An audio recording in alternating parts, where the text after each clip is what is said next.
My most anticipated film of all time has truly become The Batman. My expectations were set so damn high, and they were met.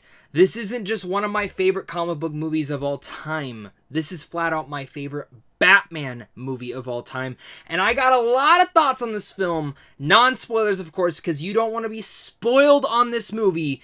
But we have a great discussion on why The Batman is the best Batman movie yet. What's going on, buddy? Welcome back to a brand new movie review. Today we're going to be discussing The Batman. This is about when the Riddler, a sadistic serial killer, begins murdering key political figures in Gotham. Batman is forced to investigate the city's hidden corruption and question his family's involvement. Directed and written by Matt Reeves, starring the likes of Robert Pattinson as the title characters, Zoe Kravitz, Paul Dano, Colin Farrell, Andy Serkis, Jeffrey Wright, and so many more. Again, like I said in my intro, this was my most anticipated film of all time, and this review is going to be very different because I need to not just set your expectations for what to get and what you are going to be getting from this movie, but as well as let you guys know why this is the best Batman film yet. And I say that as someone who has loved Batman ever since I came out of the womb and have seen every single interpretation in movies, TV, cartoons, gaming, and even, of course, many years of the comics. He's always been my favorite DC superhero. And for me, ever since, we've gotten this whole DCEU and we got Ben Affleck as Batman, I was hyped to see Ben Affleck direct a Batman movie because he's an Academy Award-winning director, but as well as star in his own Batman movie. And sadly, we never got that. And stuff happens, and I was very sad and disappointed, but then, hey, Matt Reeves came in to direct, and I'm like, hey, he just did two great Planet of the Apes movies!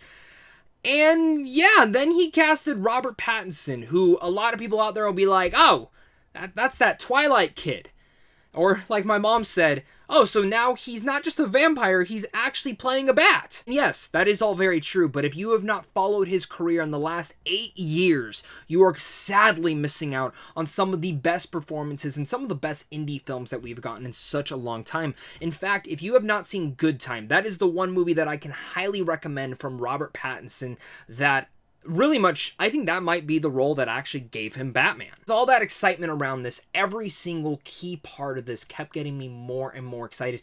Even though I was sad that Ben Affleck wasn't going to be getting his own solo Batman movie, I couldn't help myself but get more excited the second Matt Reeves was involved. The second Robert Pattinson got involved. Then you get Zoe Kravitz, Colin Farrell, Paul Dano, and the hype kept building. Michael Giacchino's score. Then we get the reveal of the score and the suit. Then we get our first teaser at DC Fandom, and that was awesome. Each trailer, each poster, my excitement started going through the roof to the point where I never thought it could actually get met.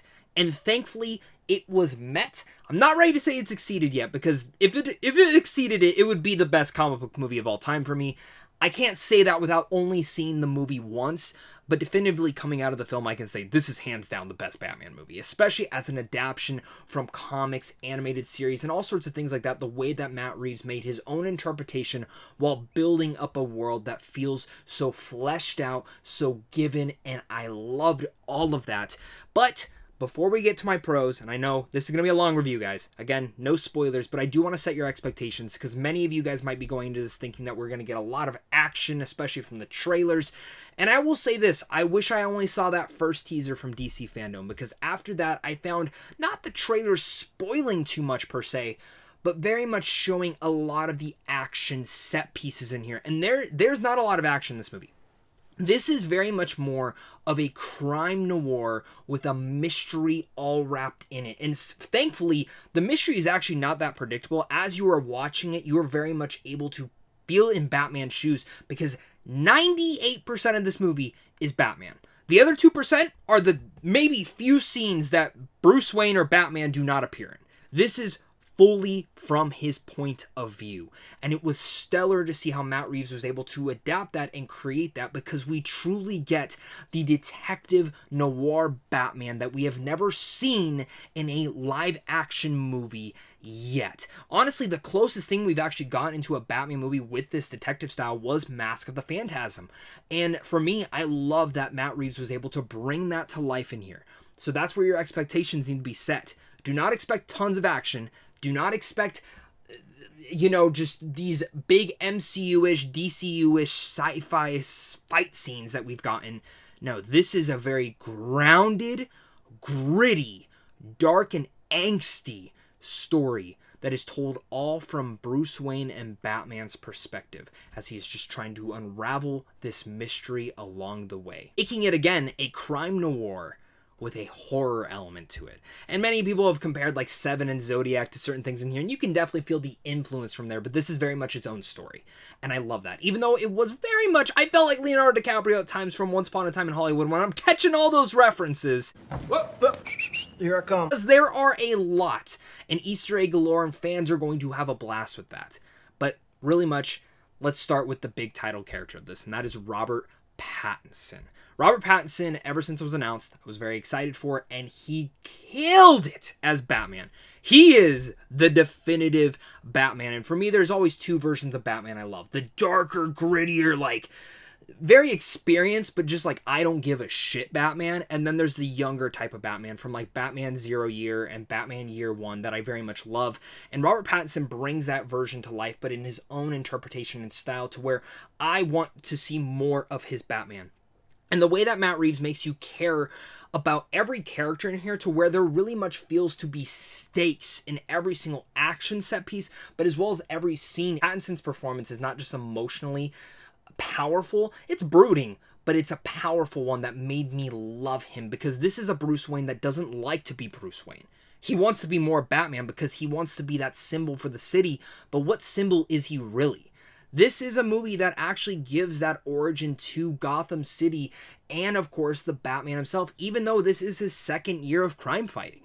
And I love how they were able to dissect that, and how Matt Reeves was able to bring that to life, that this is very much the origin story for Batman being this symbol of hope and heroism that Gotham City needed.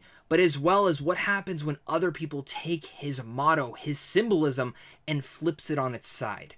They do such a great job with that, and I love how Matt Reeves was able to, again, bring that to life, and Robert Pattinson brings that to life, being this title character, and he's fantastic as Batman. Bruce Wayne, he's not in it a lot. This is very much more of a Batman movie, but I like his version of Bruce Wayne, and I think there's, again, that symbol of hope that I'm excited to see what they do, if they do happen to get a sequel, with what they happen to do with the Bruce Wayne character.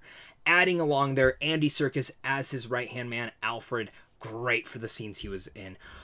Don't even get me started with Colin Farrell as the Penguin. He was fantastic, and he stole almost every scene he was in, and I nearly forgot it was freaking Colin Farrell. Even with all the makeup, his performance is great. John's version of Carmine Falcone was really a great surprise as well. But there's three actors that I haven't talked about yet. Let's talk about those. Jeffrey Wright as James Gordon. Perfect. And I wasn't expecting so much Gordon in this movie. There is actually a lot of Jeffrey Wright, and their dynamic between him and Batman, perfection. I loved it. As well as Zoe Kravitz as Selina Kyle and Catwoman.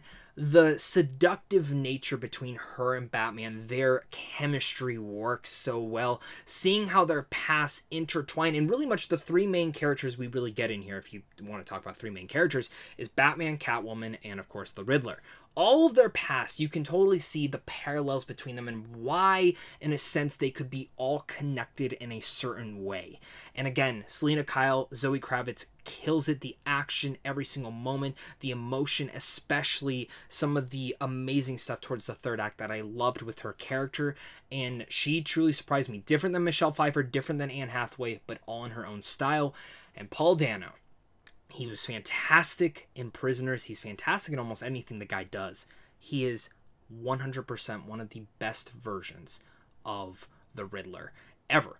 Cartoon, animation, live action. I know we haven't gotten too much of this, but Paul Dano brought to life a serial killer-like Riddler, and I think this was the best way to bring this character into live action, because this is a very grounded movie, and it's not. I'm actually very curious to see if he ends up getting into more of like the Clayface and Mr. Freeze down the road, because it's grounded. It's very much boots to the ground, even more realistic than I would even say the Dark Knight trilogy was. Paul Dano was scary, and I don't know if everyone will love his performance, but I can definitely see some people absolutely like thinking it's way too weird, but it depends on how you know the Riddler, and I loved it. And that's where I go to say is that if you come to me and you're like, Zach, I don't think that's the best Batman movie, or Zach, I don't even think that's the best comic book movie, I love the Nolan trilogy, or I love this one, or I love the Keaton, or I love this, what do you mean? I could honestly get it. Again, that's why I tried to set your expectations at the start of this review in case you haven't seen the movie yet, or maybe you have seen it and you're like, okay, I can see where he's coming from. I expected that kind of crime noir. I did expect a couple more action sequences, but again, the ones that we got were brutal and badass, and I loved it. For me, I wanted that crime story, and that's what Matt Reeves adapted. And he really is the star of this entire movie. For me, his directing, his writing, all of it brought to life such a world that brings such mythology. Like, he got all these great performances, but he brings to life the world building of Gotham City itself, the underbelly, and setting up subtle things here and there that, again, comic book fans will realize. But you're like, there's so much more that he can do with this city of Gotham that I don't think we've ever seen Gotham itself built up like this in live action. It's also the best way that it's ever looked. Greg Fizer does such an amazing job as the cinematographer in here, and it was truly phenomenal to see how he's able to bring it to life as well. But Matt Reeves' directing was just firing on all cylinders. Every action, every mystery moment, every tension, and the biggest job of a director is not just to get a great performance and all that stuff, but it's also when you make a movie and you're like 2 hours and 58 minutes long, which is the Batman, you can't have a dull moment, or you can't have that moment that lulls in the pacing. I had to hold going to the bathroom so bad midway through this movie, and I'm glad I did, because there's nothing that you could take out of this movie. There's not a single scene I would take out that would maybe not change the entire story. Maybe you could have rewritten it to do that, but every scene that was filmed in here was needed for its length, to understand its entire story and to understand the mystery involved here. Like, there's there's sequences in here where you go a long time adding new nuances to the entire story and maybe not moving the story along, but it's all intriguing and all needed for that powerful finale that just hit me in the gut and got me so emotional. And I got emotional watching this movie. Being my most anticipated film of all time, I was in tears multiple times watching this movie. From the second Batman walks on the screen, I'm like, that is my Batman. Kicks ass and does what he needs to do. The opening to this movie is exactly what needed me to get me sucked in. And again, I can't stop. Like, I felt like a ticking time bomb after watching this movie. Like, I walked out, I was talking to other people. I'm like, okay. And the second I got in my car, I sat there, and I'm about to go home, and I'm like, holy shit, that was amazing. Like, that was everything I wanted it to be, and more. I loved it, every single bit of it. And again, I still sat there, and I was like, I can understand if someone doesn't feel the same way, but I hope that they understand why I feel this way, because film is subjective, and it was everything I could want and more. Cannot remiss talking about Michael Giacchino, his score, perfection, probably my favorite Batman theme. Catwoman's theme and the Riddler theme, though, are also excellent. I already touched on the action a little bit and how they showed a lot of it, but it is very visceral. That car chase sequence between Penguin and Batman that we see in the trailer, there's so much more to it, and I loved it. Before we get to my final thoughts, though, guys, if you are new here, make sure to hit that like and subscribe button so we can keep talking more movies and TV over here on a daily basis. I am a giant geek, and I'm sure if you're here, you are also a geek like me, so make sure to leave a comment down below. As well, let me know how excited you are for the Batman as well. Look forward to a lot of Batman videos coming up soon, but if you're interested in seeing movies early, head on over to Sandwich on Films as well down below. They present these videos, and without them, I wouldn't be able to do this. Batman was everything I expected it to be. It didn't exceed my expectations yet, but maybe on a couple rewatches, it might actually end up being one of my favorite comic book films of all time. This truly is my favorite Batman movie for the way that Matt Reeves was able to adapt the comics, the live action, and even other animated series and make it into his own.